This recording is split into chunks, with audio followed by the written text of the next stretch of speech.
शराब घोटाला मामले में जेल में बंद अरविंद केजरीवाल ने दिल्ली की जनता की दुर्गति कर दी है।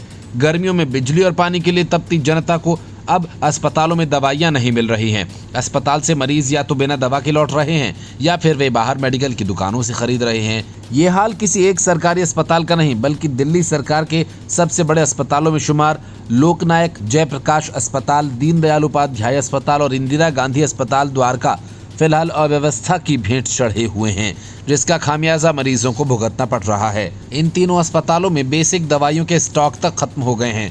मरीज डॉक्टर से दवाएं लिखवाने के बाद जब अस्पताल की निःशुल्क फार्मेसी जाते हैं, घंटों लाइन में लगते हैं तो उन्हें खाली हाथ ही लौटना पड़ता है।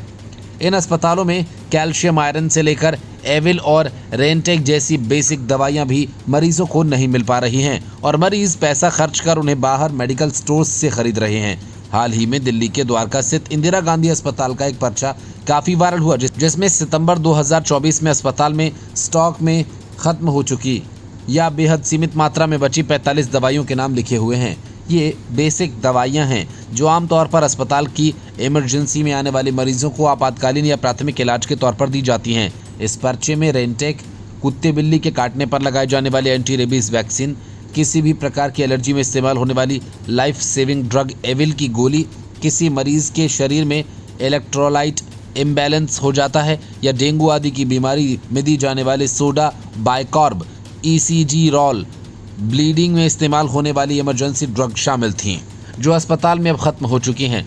मरीजों ने बताया कि ऐसा कई दिनों से चल रहा है। ये दवाएं न मिलने की वजह से मरीजों को मजबूरी में बाहर से दवाइयां खरीदनी पड़ रही हैं। ऐसे में सरकारी अस्पताल का क्या ही फायदा है। इस दौरान मरीज सरकार को भी कोसते नजर आए। दिल्ली के एलएनजेपी अस्पताल में पहुंचे हीमोफिलीसिया के मरीज ने बताया कि उन्हें हीमोफिलीसिया है। उन्हें रक्त का थक्का बनाने के लिए इंजेक्शन से दवा दी जाती है, लेकिन सुबह से अस्पताल में आने के बाद उन्हें इंजेक्शन नहीं मिल पाया। कहा गया कि इंजेक्शन उपलब्ध नहीं है। ऐसे ही कई अन्य मरीज भी अस्पताल में दवा के लिए भटकते मिले। दीनदयाल उपाध्याय अस्पताल और इंदिरा गांधी अस्पताल द्वारका के medical director doctor BL Chaudhary ने इन सभी बातों से इनकार किया और कहा कि अस्पतालों में पर्याप्त दवाएं उपलब्ध हैं।